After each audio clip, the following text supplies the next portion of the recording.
Mazmur 150 ayat 1 berkata, Haleluya, pujilah Allah dalam tempat kudusnya, pujilah dia dalam cakrawalanya yang kuat. Shalom Bapak Ibu Saudara, senang sekali hari ini kita berjumpa lagi dalam ibadah online kita. Mari kita siapkan hati dan pikiran kita untuk memuji dan menyembah Tuhan. Kita siapkan yang terbaik kepada Tuhan Yesus kita. Selamat beribadah, Tuhan Yesus memberkati. Shalom, selamat datang di keluarga masa depan cerah Gereja Kristen Perjanjian Baru Fajar Perdamaian Bogor. Anda bukan orang asing di sini, karena kita adalah satu keluarga di dalam Kristus. Ibadah ini, kita mau menjadikan Yesus sebagai pusat hidup kita. Biarlah semua ibadah kita hanya untuk memuliakan Tuhan saja. Haleluya! Sesuai dengan amanat agung Yesus Kristus, kita melakukan pemuridan untuk setiap anggota gereja. Semua yang melayani dalam gereja kita harus mengikuti pemuridan. Kedua paket pemuridan dalam gereja kita, yaitu dasar kekristenan atau DK dan hidup berjemaat atau disingkat dengan HB. Kami menganjurkan saudara-saudari untuk mengikuti pemuridan ini dan pasti akan bertumbuh dan diberkati. Sebagai gereja sel, kami menyelenggarakan kelompok-kelompok kecil. Supaya apa? Supaya kehidupan kekristenan kita bukan hanya sebagai suatu acara saja, tapi kekristenan adalah komunitas yang saling membangun satu dengan yang lain. Silahkan lihat di warta jemaat untuk mengikuti sel grup yang terdekat, atau biasa kita sebut dengan kesan kelompok saling memperhatikan. Selamat datang dan selamat beribadah dengan sukacita. Tuhan Yesus memberkati.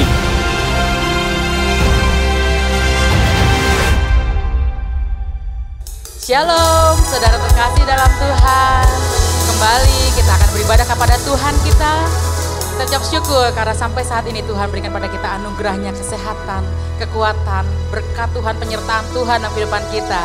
Dan kita mau meninggikan nama Tuhan, nama yang berkuasa. Saudara siap untuk memuji Tuhan kita? Mari kita sama-sama kita bertepuk tangan untuk memuji Tuhan kita yang besar, Tuhan kita yang dahsyat. Ada kuasa dalam nama Yesus, kita meninggikan namanya. Mari puji dia dengan sukacita. Namanya Tuhanku, menara yang teguh, kota benteng perlindunganku, Allah yang perkasa, Dia Bapa yang kekal, gunung batu keselamatanku. Amin. Mari nyatakan, Engkau yang termulia di bumi di surga, termasyhur perkasa selamanya. Engkau yang berkuasa di dalam segala hal, ada kuasa dalam nama Yesusku. Amin saudara, ada kuasa dalam nama Tuhan, nama yang menyembuhkan, nama yang membebaskan. Haleluya Yesus, kalau Yesus Allah yang dahsyat dan berkuasa. Namanya Tuhanku, menara yang teguh, kota benteng perlindunganku, Allah yang perkasa, Ya Bapa yang kekal, gunung batu keselamatanku, Engkau yang termulia di bumi di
kuasa dalam nama Yesusku. Ada kuasa dalam nama Yesusku. Amin. Sungguh Tuhan, ada kuasa dalam namamu Tuhan. Nama yang berkuasa, nama yang menyembuhkan, nama yang membebaskan. Kalau Yesus Tuhan, Allah yang dahsyat, Allah yang luar biasa, Allah yang perkasa. Nama di atas segala nama. Kami puji Engkau Tuhan Yesus. Haleluya Tuhan. Yes. Sungguh Allah kita, Allah yang dahsyat, saudara.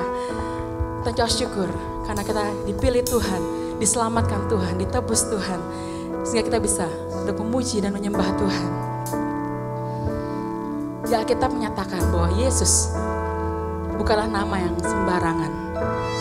Dikatakan di Filipi 2 ayat 9-11. Itulah sebabnya Allah sangat meninggikan dia dan mengaruniakan kepadanya nama di atas segala nama, supaya dalam nama Yesus bertekuk lutut segala yang ada di langit dan yang ada di atas bumi dan yang ada di bawah bumi, dan segala lidah mengaku Yesus Kristus adalah Tuhan bagi kemuliaan Allah Bapa. Kita memuji dan meninggikan nama Tuhan, karena nama yang kita sembah bukanlah nama yang sembarangan saudara. Nama yang berkuasa, nama yang menyembuhkan. Kita sebut nama Yesus. Ada perubahan terjadi dalam kehidupan kita saudara. Mari pada saat ini kita memuji Tuhan, menyembah Tuhan dengan segenap hati kita. Kita menyatakan, Engkau Allah kami yang setia Tuhan. Kami tinggikan Engkau Yesus, Allah kami, Tuhan kami, penebus kami. Haleluya Yesus. Dan setiap kami menyembah Engkau Tuhan dalam roh dan kebenaran. Sebab Engkau Allah kami Yesus yang layak disembah. Sungguh besar setiamu Tuhan, nyata di sepanjang hidupku. Darahmu telah layakkan kehidupanku.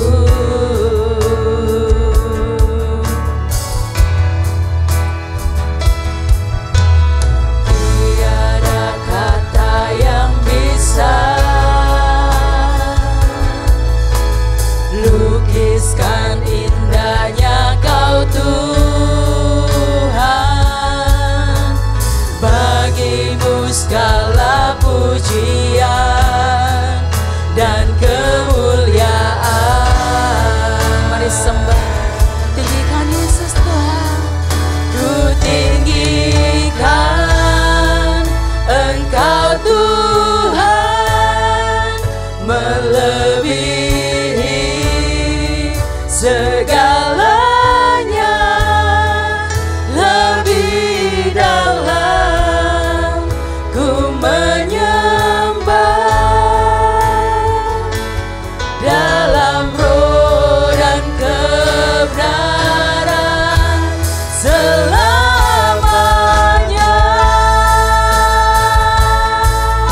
Amin Yesus, terima kasih Tuhan, kekasih setiamu. Oh Yesus. Sungguh besar setiamu, Kau nyata Tuhan dalam hidup kami, nyata di sepanjang hidupku. Darahmu telah layakkan kehidupanku.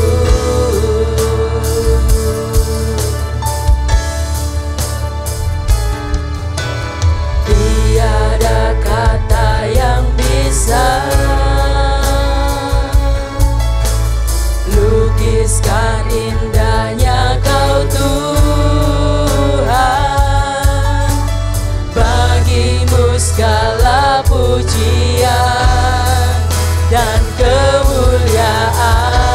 Mari kita mau sembah Tuhan, puji Tuhan, nyatakan ku tinggikan Engkau Tuhan, melebihi segalanya, lebih dalam ku menyembah dalam roh dan kebenaran. Ku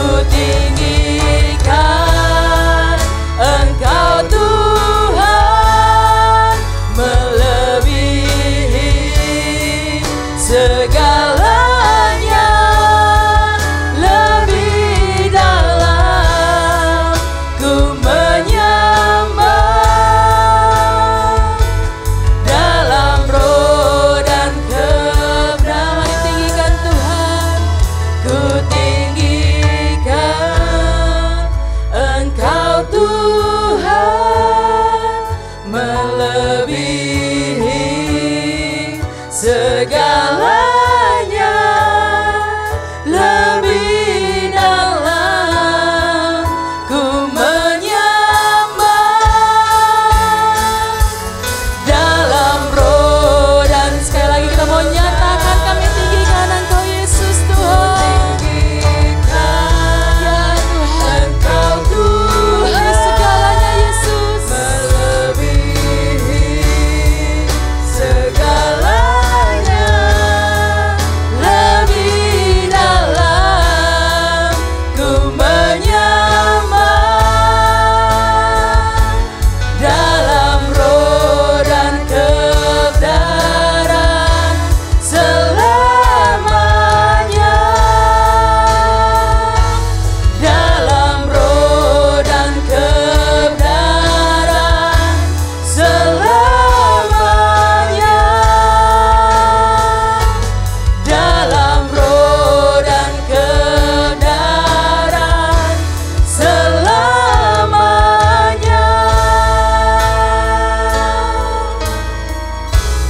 Nyanyi pujian bagimu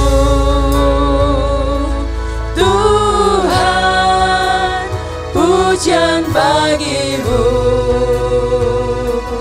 Tuhan, namamu besar dan layak dipuji. Nyanyi pujian bagimu Tuhan, pujian bagimu Tuhan, namamu besar dan layak dipuji. Ku muliakan namamu Tuhan, ku muliakan namamu Tuhan, mulia namamu Tuhan, namamu besar dan layak dipuji.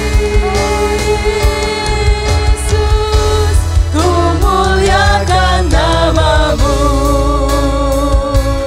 Tuhan, mulia namamu Tuhan, besar Tuhan, namamu besar dan layak dipuji. Yesus Tuhan, namamu besar dan layak dipuji. Kami sembah hanya Yesus, namamu besar dan layak dipuji. Haleluya Yesus Tuhan, Engkau besar, Engkau mulia. Haleluya Yesus, nama di atas segala nama, nama yang berkuasa. Engkau Yesus, Allah yang besar.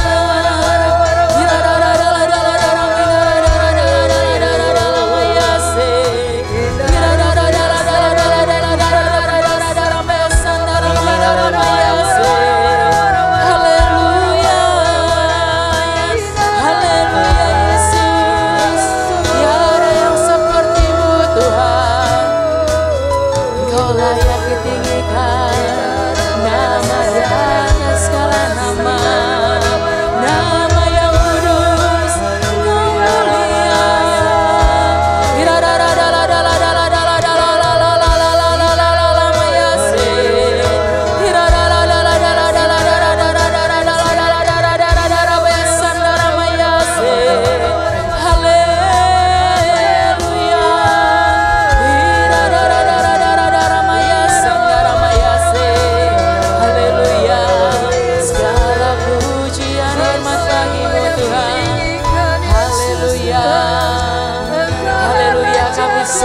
Engkau Tuhan. Engkau mengatasi segalanya Tuhan. Tiada yang seperti-Mu. Haleluya Yesus. Kami sembah Kau Tuhan. Kaulah Allah kami yang besar, Kau berkuasa Tuhan. Kau nama yang berkuasa, nama yang mulia. Haleluya Yesus. Haleluya Tuhan. Sungguh banyak syukur Tuhan Yesus. Kami memiliki Engkau Tuhan, nama yang berkuasa, nama yang mengatasi segalanya Tuhan Yesus.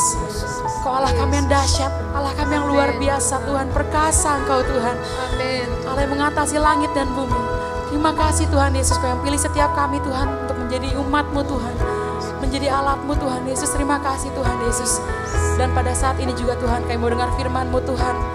Hanya firman-Mu Tuhan menjadi kekuatan bagi setiap kami Tuhan untuk boleh menghadapi hidup ini Tuhan Yesus, mengatasi hari-hari kami Tuhan.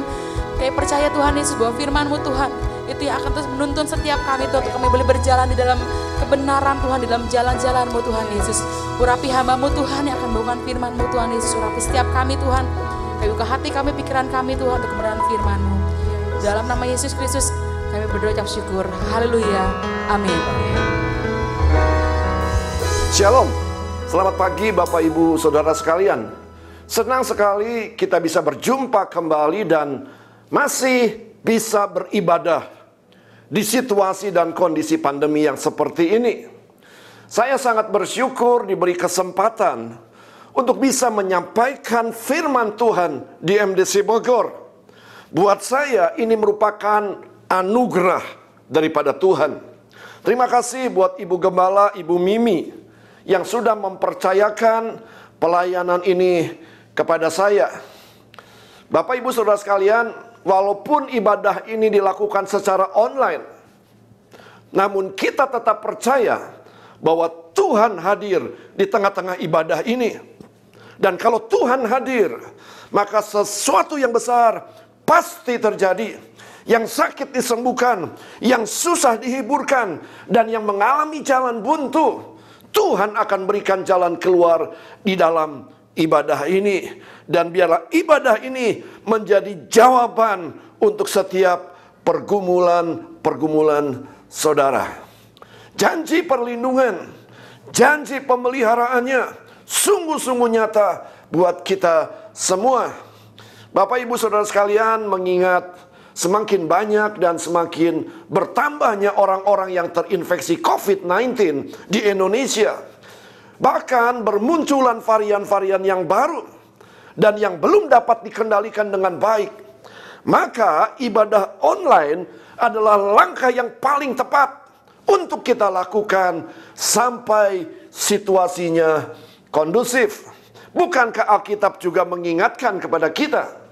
Kalau orang bijak melihat malapetaka, bersembunyilah ia.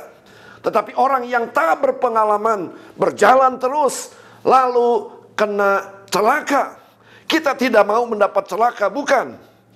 Bapak Ibu Saudara sekalian, saya percaya berkat yang akan saudara terima dalam setiap ibadah online tidak ada bedanya atau sama dengan ibadah onsite atau ibadah tatap muka.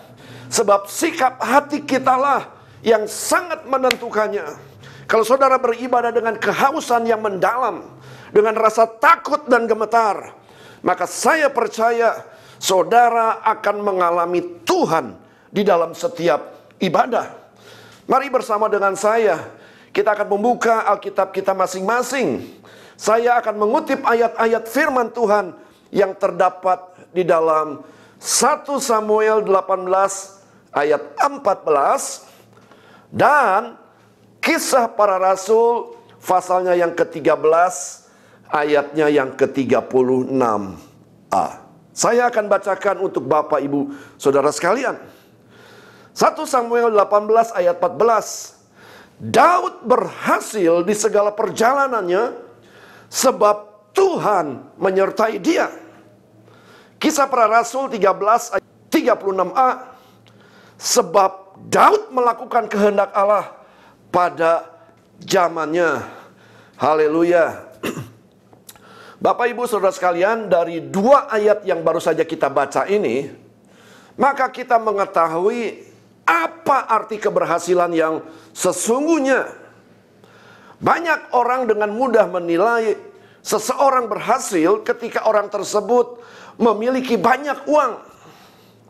Banyak orang dengan mudah menilai seseorang berhasil ketika orang tersebut memiliki posisi atau memiliki jabatan di dalam karirnya.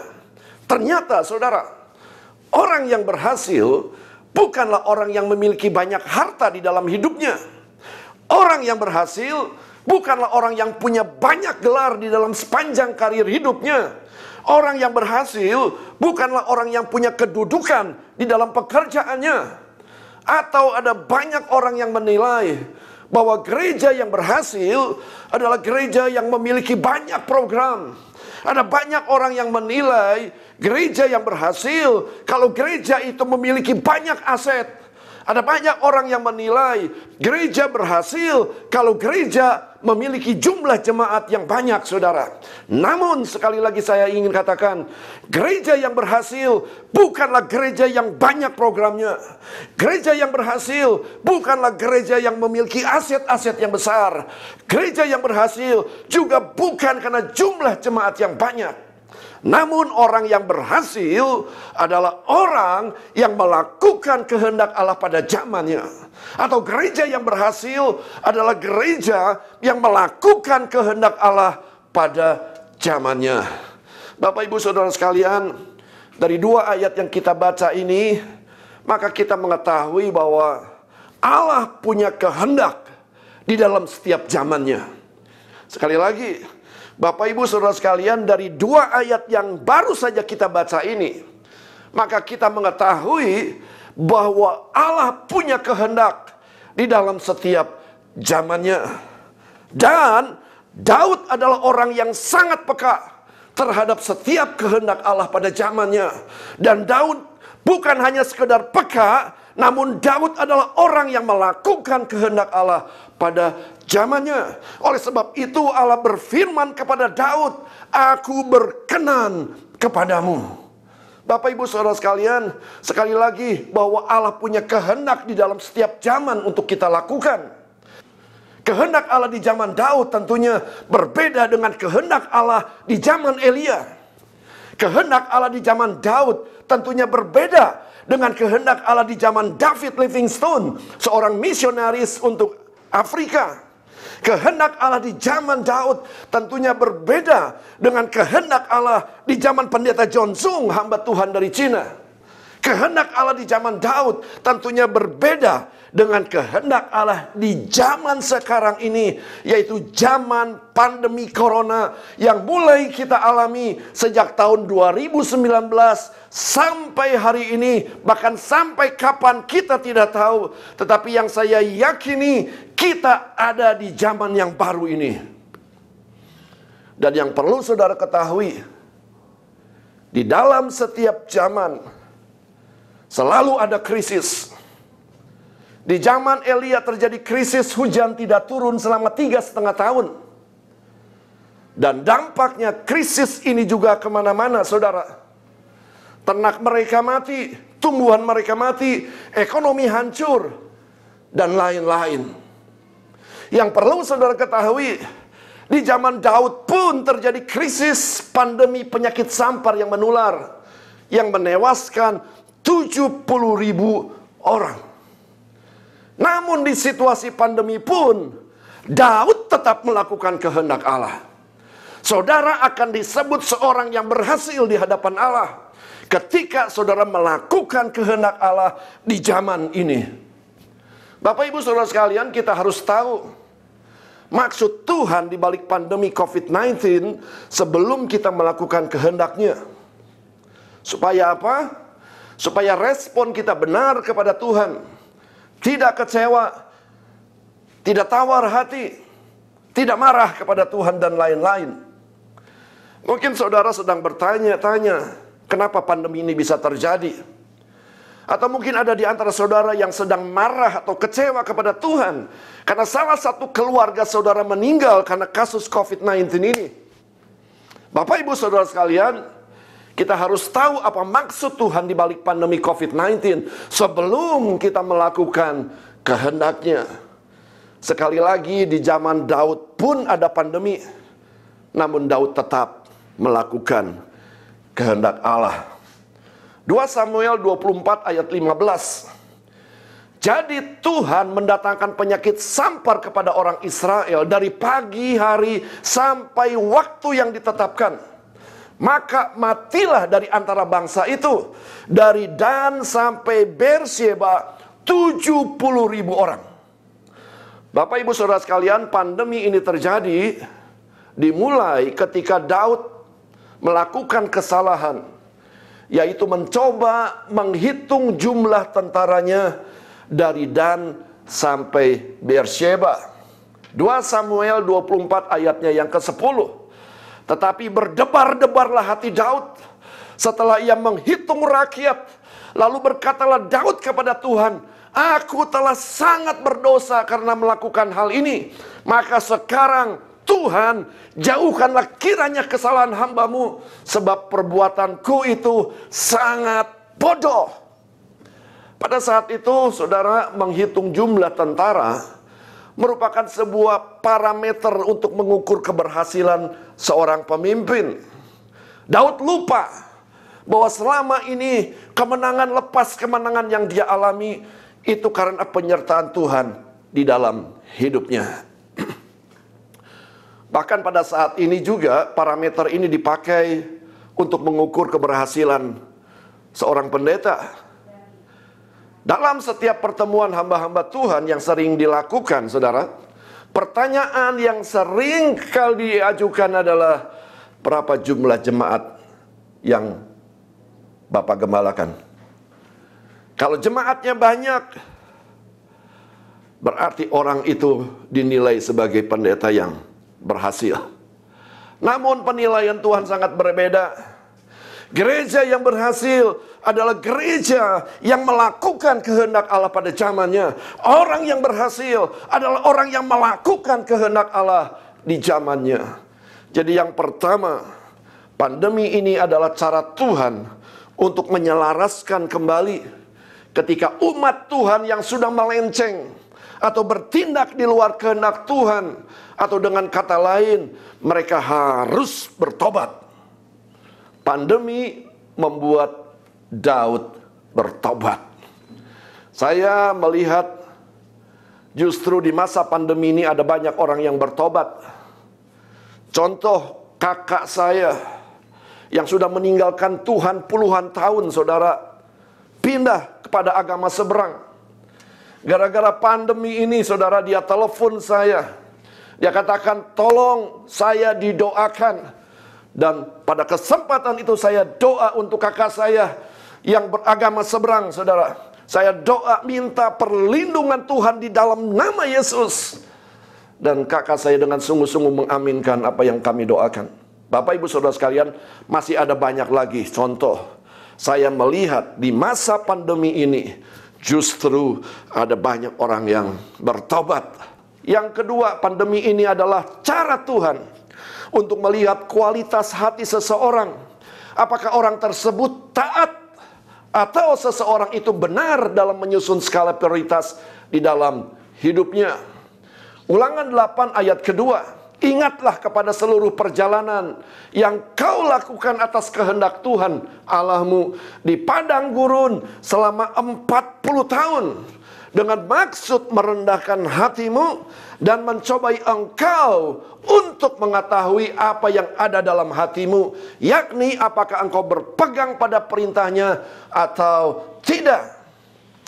Bapak ibu saudara sekalian, seharusnya bangsa Israel keluar dari Mesir menuju Kanaan lewat wilayah Filistin itu cukup berjalan 11 hari saja. Namun karena Allah mengajak berjalan berputar dan menyeberangi Laut Teberau, dan itu memakan waktu yang sangat lama. Belum lagi banyak tantangan, belum lagi banyak krisis di sepanjang perjalanan mereka di padang gurun atau padang belantara.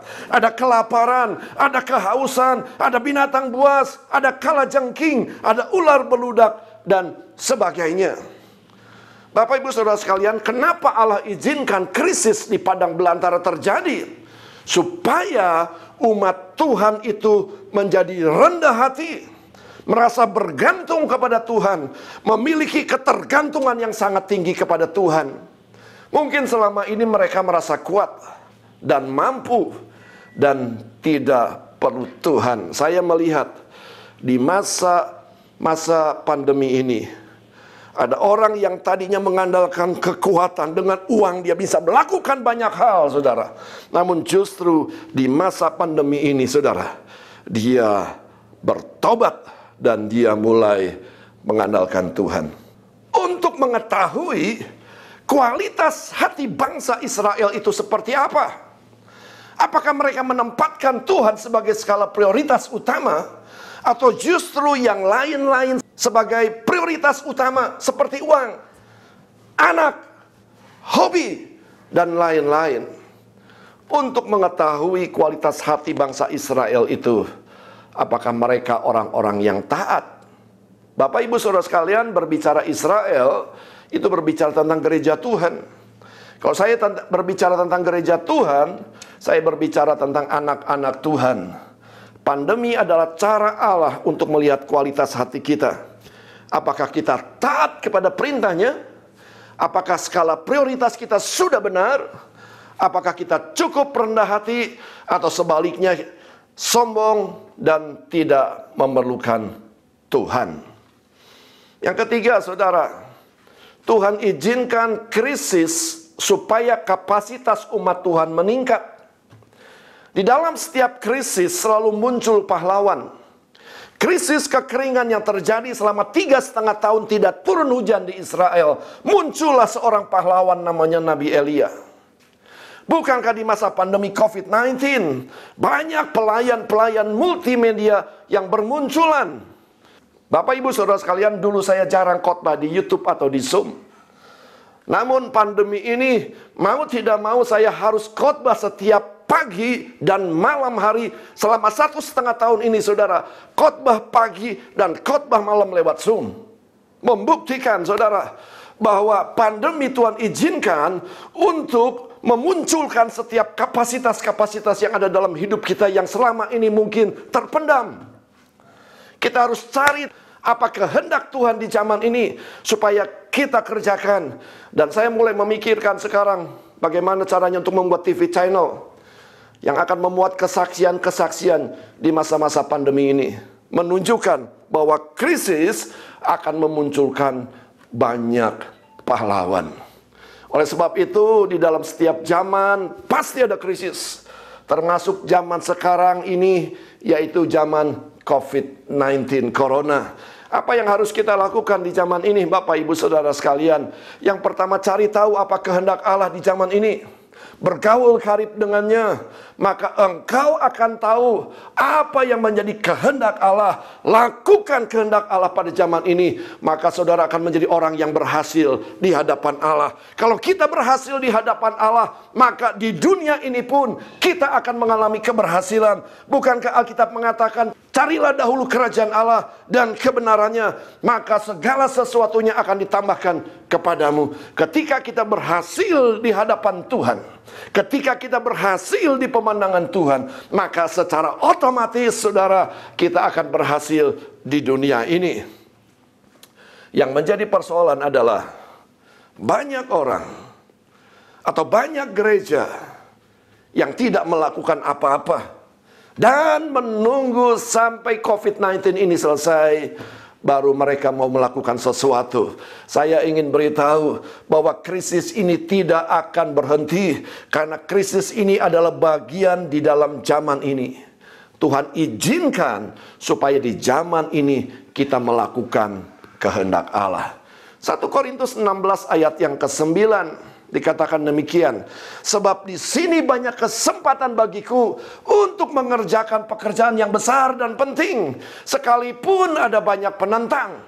Bapak Ibu Saudara sekalian, Rasul Paulus menunda kepergiannya ke Korintus karena Paulus melihat di Efesus ada kesempatan yang besar, ada kesempatan yang penting, walaupun ada banyak penentang. Paulus tidak menunggu, saudara, sampai kondisinya kondusif baru dia melakukan sesuatu. saudara bisa menafsirkan apa yang dimaksud dengan penentang. Artinya walaupun kondisi tidak kondusif pada saat itu buat Paulus, namun Paulus tidak tinggal diam. Paulus tahu apa yang menjadi kehendak Allah yang harus dia kerjakan pada zamannya. Mari Bapak Ibu Saudara sekalian, gereja Tuhan tidak ada yang kebetulan di dalam hidup ini. Semua ada dalam kendali Tuhan. Kalau kita lahir di satu zaman yang di dalamnya ada krisis pandemi seperti ini, artinya Tuhan mau supaya kita mencari kehendak Tuhan di zaman ini dan melakukannya, sehingga kita menjadi orang yang berhasil dan melakukan kehendak Allah pada zamannya. Daud berhasil di segala perjalanannya sebab Tuhan menyertai dia, sebab Daud melakukan kehendak Allah pada zamannya. Jadilah orang yang berhasil di pemandangan Allah dengan cara melakukan kehendak Allah pada zaman ini. Kalau saudara dianggap berhasil oleh pemandangan dunia, belum tentu di pemandangan Allah engkau berhasil. Namun kalau engkau berhasil di pemandangan Allah, maka di dunia ini pun engkau pasti akan menjadi orang yang berhasil. Ayat yang terakhir Bapak Ibu Saudara sekalian, Efesus 5 ayat 14 sampai ayatnya yang ke-17. Efesus 5 ayat 14 sampai ayat 17. Itulah sebabnya dikatakan, bangunlah hai kamu yang tidur, dan bangkitlah dari antara orang mati, dan Kristus akan bercahaya atas kamu. Karena itu, perhatikanlah dengan saksama bagaimana kamu hidup. Jangan seperti orang bebal, tetapi seperti orang arif. Dan pergunakanlah waktu yang ada, karena hari-hari ini adalah jahat. Sebab itu, janganlah kamu bodoh, tetapi usahakanlah supaya kamu mengerti kehendak Tuhan. Bapak Ibu Saudara sekalian, kita tahu bahwa hari-hari ini adalah hari-hari yang jahat. Sangat mengerikan wabah pandemi COVID-19 ini, saudara. Setiap hari kita mendengar ada orang yang kita kenal terpapar oleh COVID-19. Setiap hari kita mendengar ada orang-orang yang kita kenal meninggal dunia. Kemarin saja, saudara, saya mendengar sekaligus dalam satu hari ada 5 orang yang kami kenal meninggal dunia, saudara. Bahkan kemarin saya menguburkan keponakan saya lewat Zoom, karena keponakan saya meninggal di Jakarta. Saya harus pimpin upacara pemakaman lewat Zoom, saudara. Itu membuktikan bahwa hari-hari ini adalah hari-hari yang jahat. Belum lagi berita bencana di mana-mana terjadi. Gempa bumi, tanah longsor, baik yang di Indonesia maupun di luar negeri. Belum lagi berita peperangan dan lain-lain. Hari-hari ini memang jahat. Ada banyak krisis di dalamnya. Dan bukan kebetulan Bapak Ibu Saudara sekalian bahwa kita hidup di zaman di mana hari-hari begitu jahat. Di setiap zaman selalu ada krisis. Di zaman Elia ada krisis, di zaman Daud ada krisis, di zaman gereja mula-mula juga ada banyak krisis. Namun di masa krisis Daud tetap melakukan kehendak Allah. Maka tidak heran kalau Allah mengatakan kepada Daud, aku berkenan kepada engkau Daud. Bapak Ibu Saudara sekalian, banyak gereja yang tidak melakukan apa-apa. Dan banyak gereja yang selalu menunggu-nunggu sampai krisis berakhir. Sedangkan kita tidak tahu sampai kapan krisis ini akan berhenti. Itu termasuk kategori gereja yang tertidur atau gereja yang mati. Itulah sebabnya dikatakan, bangunlah hai kamu yang tidur, bangkitlah dari antara orang mati, dan Kristus akan bercahaya atas kamu.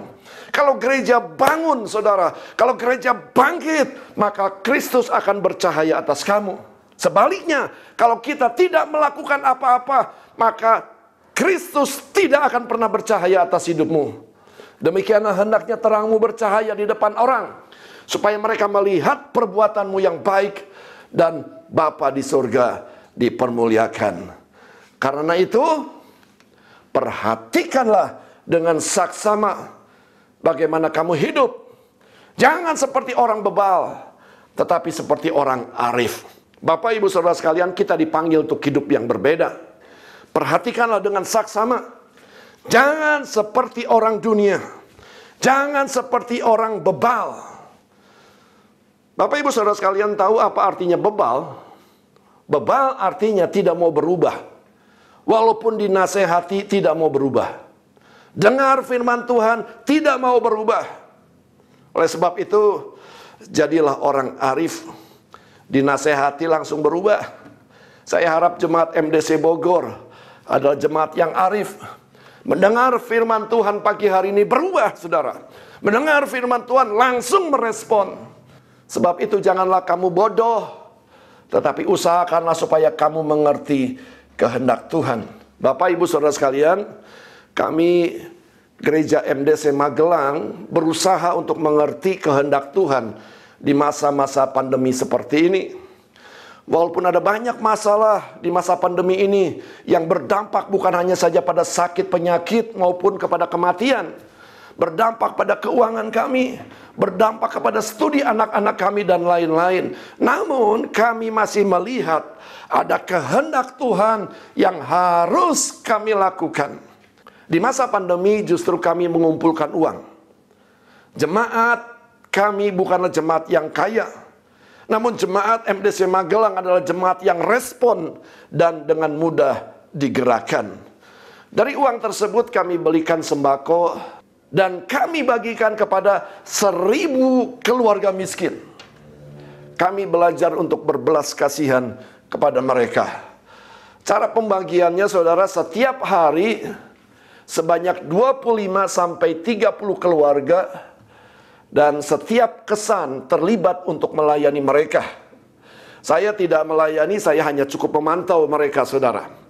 Jadi selama hampir 2 bulan lebih, kita bagikan sembako setiap harinya.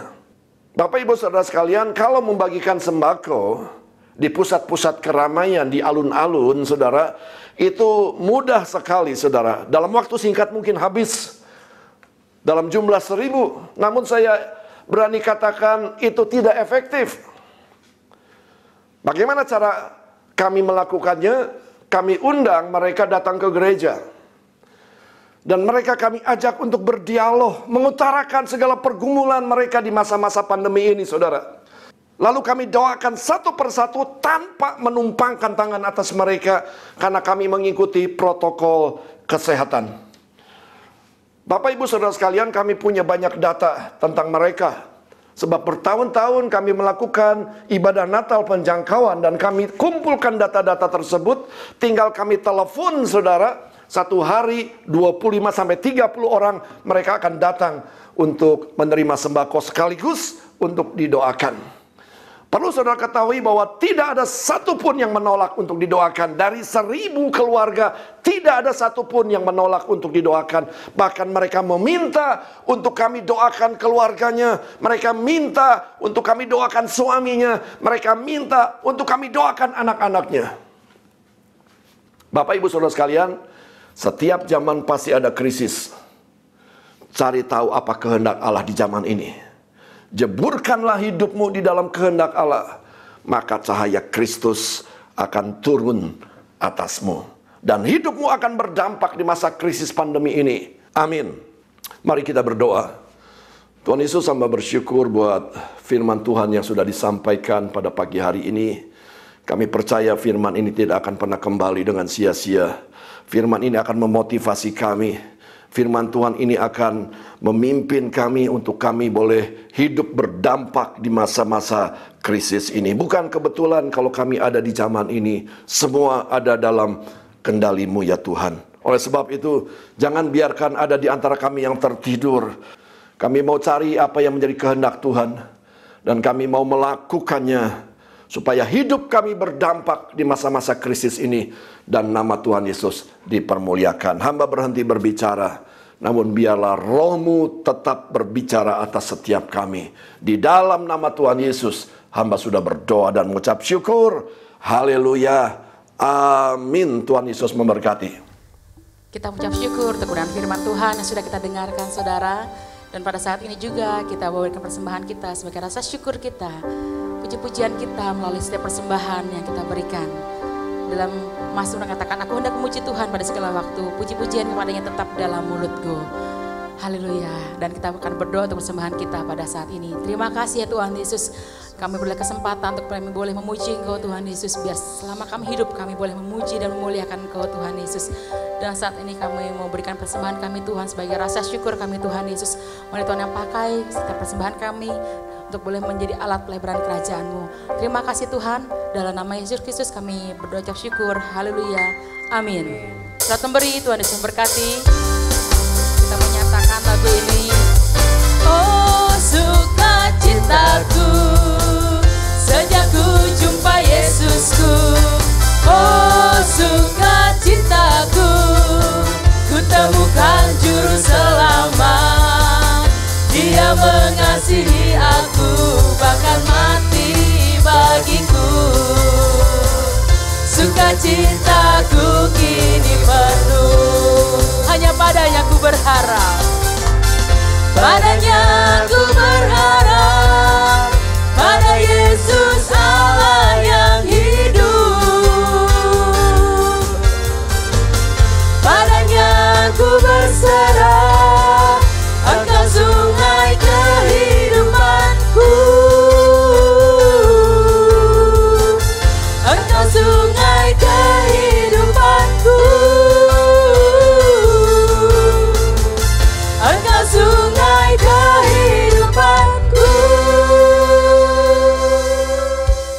Bapak Ibu Saudara, untuk ibadah kita minggu depan tanggal 17 Juli akan dilayani oleh Pastor Lambert dari MDC Purwokerto, dan ibadah bisa diakses mulai jam 5 sore melalui MDC Bogor Online. Mari Bapak Ibu Saudara, kita beribadah kepada Tuhan dan kita ajak seluruh anggota keluarga kita untuk beribadah kepada Tuhan. Mari Bapak Ibu Saudara sekalian, kita tetap bertekun dan bersemangat dalam doa. Doa puasa jemaat akan diadakan hari Sabtu tanggal 17 Juli tahun 2021 jam 2 siang. Bagi seluruh pelayan dan jemaat, mari sama-sama kita berdoa bersama. Dan untuk doa fajar, dia akan dilakukan setiap hari Senin jam 5:30 pagi. Dan untuk doa jemaat Rabu akan diadakan setiap hari Rabu jam 6:30 malam. Bagi Bapak Ibu Saudara sekalian yang ingin mengikuti doa jemaat ini, bisa melihat meeting ID-nya pada layar Bapak Ibu Saudara. Mari Bapak Ibu Saudara, kita tetap semangat untuk menjalankan kesan online kita setiap minggunya. Mari kita juga ajak kerabat kita, saudara kita untuk datang kepada Tuhan di kesan online ini. Untuk Bapak Ibu Saudara yang mempunyai anak usia balita sampai SD kelas 6, bisa mengikuti ibadah melalui Zoom dan harap menghubungi nomor yang tertera pada layar berikut ini. Ya Bapak Ibu Saudara, saya yakin saudara sudah diberkati oleh firman Tuhan yang disampaikan oleh Pendeta Antoni Mulyadi. Hari ini saya berdiri di atas bukit di wilayah Salatiga. Daud pernah berkata, aku melayangkan mataku ke gunung-gunung, dari manakah pertolonganku? Dia menyatakan pertolongannya ialah dari Tuhan yang menjadikan langit dan bumi. Langit dan bumi Tuhan yang menciptakan, bahkan gunung-gunung semua ada di dalam kekuasaannya. Tidak ada gunung permasalahan yang saudara tidak dapat hadapi jika bersama dengan Tuhan. Karena itu, mari terus pegang janji firman-Nya, kerjakan kehendaknya di zaman setiap kita berada. Dan biarkan Tuhan menolong setiap kita untuk menaklukkan segala gunung permasalahan kita. Mari saudara, kita akhiri ibadah kita dan terimalah berkat Tuhan. Kiranya Tuhan gunung batu pertolongan kita terus menjadi kekuatan, dan yang melepaskan saudara dari segala jerat dan perangkap dunia ini, dan melalui kekuatan kuasa-Nya yang ajaib, Dia melindungi, meratakan jalan-jalan, bahkan menolong, menyembuhkan, dan memulihkan keadaan Bapak Ibu Saudara. Tidak terbatas kasih kuasa-Nya atas setiap kita, karena itu terima dan alami terus kuasa penyertaan-Nya di dalam nama Tuhan kita Yesus Kristus. Amin.